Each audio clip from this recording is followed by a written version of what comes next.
Jai Hind students, welcome in our online classes SRPS Basti. Today we will discuss about the writing formula, chemical formula of the compounds. Okay, means suppose if we want to write the formula of sodium chloride, then its formula is NaCl. For magnesium chloride, it is MgCl2. Then what is the reason behind it that it is Cl and it is Cl2? And if we will write for aluminum chloride, then it is AlCl3. All are chloride, all salts are chloride salts, but they have different number of chloride ion. Then what is the reason behind it? That sodium have 1 plus charge and chloride have 1 minus charge.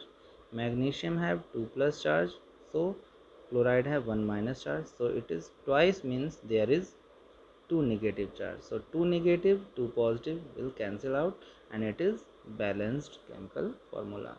1 plus 1 minus get cancelled and it is neutral formula. तो हम कभी भी formula लिखते हैं तो हमें क्या करना है, चार्ज बैलेंस करना है, यानी केटायन और एनायंस का चार्ज बैलेंस होना चाहिए. ओके, मीन सपोज यहाँ पर देखिए aluminium have 3 plus charge and Cl है 1 माइनस चार्ज, तो इसे हमें थ्राइस करना पड़ा. थ्राइस का मतलब 3 माइनस, तो ये कैंसिल होके AlCl3 बन जाता है. That is aluminium chloride. So how we will write that equation or formula, I will explain you today. Suppose आपको लिखना है सोडियम सल्फेट. सोडियम पे चार्ज क्या होता है, Na पे 1 प्लस होता है. इसके लिए हम पहले ही बात कर चुके हैं कि आपको आयन्स याद होना चाहिए, और हमने लास्ट क्लास में ये डिस्कस भी किया था कि सारे आयन्स आपको उस पर क्या चार्ज है वो याद होना चाहिए विद देयर नेम. सल्फेट पे 2 माइनस चार्ज होता है, SO4 2 माइनस, तो इसका चार्ज लिखिए, इसका चार्ज है 1, इसका चार्ज है 2. इसे क्रॉस मल्टीप्लाई करते हैं ऐसे. ओके, यानी सोडियम को कितने टाइम लिखना है, क्रॉस मल्टीप्लाई का जिसे मिला 2 और सल्फेट को मिला 1, यानी SO4 लिखना है. ओके, ट्वाइस या थ्राइस होता है तो इसे हम ब्रैकेट में करके ट्वाइस या थ्राइस करते. So it's simple that it is sodium sulphate. It is, suppose we have to write calcium phosphate. Calcium का मतलब Ca, फॉस्फेट का मतलब PO4. तो आपको चार्ज अगर पता होगा तभी आप स्टूडेंट्स लिख सकते हैं. So first you have to learn that chart. आपको नंबर ऑफ आयन्स, यानी नंबर ऑफ आयन्स जितने भी दिए हैं उस पर क्या चार्ज है उनका चार्ज याद करना है. जैसे कैल्शियम पे होता है 2 प्लस और फॉस्फेट पे होता है 3 माइनस. ओके, तो इसका अब आपको अगर ये याद है तो आप इसका फार्मूला आसानी से लिख सकते हैं. जैसे मैं आपसे कहूँगा कैल्शियम फॉस्फेट, तो आप क्या करोगे, कैल्शियम मतलब Ca और फॉस्फेट का मतलब PO4, ऐसे लिखते हैं स्टूडेंट जनरली. लेकिन ये सही नहीं है. क्या करते हैं इसमें हम, इसके नीचे आप इसका चार्ज लिखो 2, इसका चार्ज क्या है 3, इसे आप क्रॉस मल्टीप्लाई करो तो कैल्शियम कितनी टाइम लिखना है 3 टाइम्स, तो Ca3, और फॉस्फेट कितने टाइम लिखना है 2, तो आप इसे ब्रैकेट में करो और इसका कर दो ट्वाइस. ओके, तो कैल्शियम फॉस्फेट का फार्मूला गया Ca3PO4 ट्वाइस, ऐसे बोलते हैं, और ऐसे इसको लिखने का ये तरीका है. Okay, all of you have to learn these examples. आपको इससे प्रैक्टिस करनी है और कई सारे सॉल्ट्स और उनका फार्मूला आपको लिखना आना चाहिए. अब हम बात करेंगे, सपोज़ आपको लिखना है कॉपर हाइड्रोक्साइड.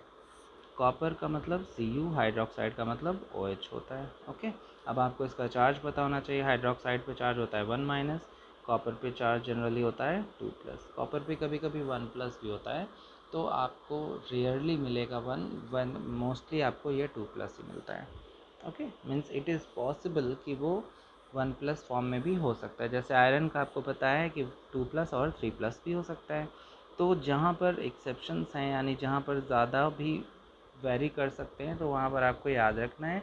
वरना मोस्टली आपको कॉमन उनका ऑक्सीडेशन नंबर है, यानी उस पर जो चार्ज होता है वो कॉमन है कि उस पर क्या चार्ज होना चाहिए, वही याद कर लेना आपको. जैसे मैं यहाँ बात कर रहा था कॉपर हाइड्रोक्साइड की, इसके लिए आप करेंगे यहाँ 2 और यहाँ लिखेंगे 1, इसे आप क्रॉस मल्टीप्लाई करेंगे, हो जाएगा ये कॉपर हाइड्रोक्साइड के OH को ट्वाइस करना है, इसलिए ऐसे लिखेंगे कॉपर हाइड्रोक्साइड. ओके स्टूडेंट्स, अब हम बात करते हैं कैल्शियम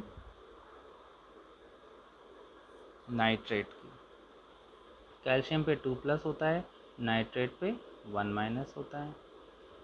इसे बैलेंस करने के लिए क्या करना है, 2, इसका चार्ज लिखिए 1, क्रॉस मल्टीप्लाई कैल्शियम CaNO3 का twice.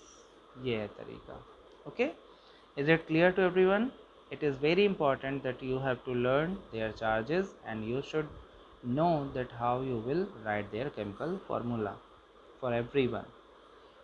Okay, sodium sulphide, sodium पे चार्ज होता है 1 प्लस, सल्फाइड पे चार्ज होता है 2 माइनस।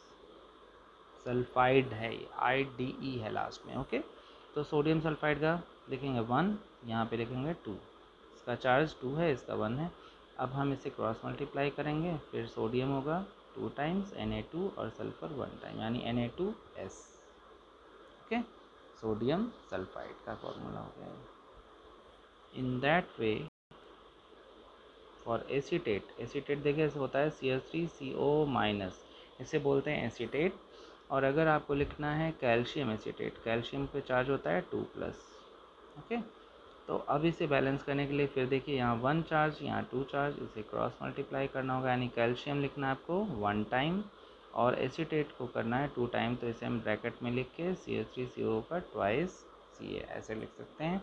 इसमें देखिए स्टूडेंट्स, ये ध्यान देना है आपको कि Ca यहाँ पहले नहीं लिखा जाता है, इसमें Ca बाद में लिखा होता है। जनरली कैटायंस पहले लिखे होते हैं, लेकिन सिर्फ एसीटेट के फॉर्म में आपको ज़्यादातर मिलेगा कि वो बाद में लिखा जाता है। तो इसे एक चीज़ छोटी सी याद रखिएगा।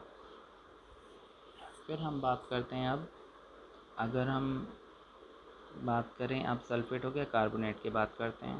ओके, कार्बोनेट का मतलब अगर हम बात करें एल्युमिनियम कार्बोनेट, यानी एल्युमिनियम पे होता है 3 प्लस, कार्बोनेट पे होता है 2 माइनस। तो यहाँ पे चार्ज गया है 3, यहाँ पे चार्ज गया है 2, क्रॉस मल्टीप्लाई एल्युमिनियम 2 टाइम और कार्बोनेट को ब्रैकेट में लिखें, कितना है 3 टाइम, तो Al2CO3 का थ्राइस। अब ये कैसे समझ में आता है आपको, देखिए अगर आपको ऊपर नहीं पता है तो यहाँ देखिए कि 3 प्लस चार्ज वाले का ट्वाइस किया गया, यानी टोटल क्या होगा 3 × 2 6 प्लस चार्ज है यहाँ। और कार्बोनेट पे आपको पता है 2 माइनस चार्ज होता है, तो 3 × 2 क्या होगा 6 माइनस, तो 6 प्लस 6 माइनस कैंसिल, यानी कि ये फार्मूला सही है। इस तरह से आप फार्मूले को चेक भी कर सकते हैं कि ये फार्मूला करेक्ट है या इनकरेक्ट है। Okay, so all of you have to write formula of sodium acetate, calcium hydroxide, aluminum phosphate. In that way all of you have to try at your home, यानी आपको ये अपनी notebook में घर पे प्रैक्टिस करना है। और ऐसे बहुत सारे सॉल्ट्स और होंगे, आप अपनी कॉपी में उसको लिखिएगा बुक से देखकर। ओके, उसे चार्ज याद रखिए और इसे प्रैक्टिस कर लीजिएगा। And we will discuss about the formula in our doubt clearing session. Okay, thank you.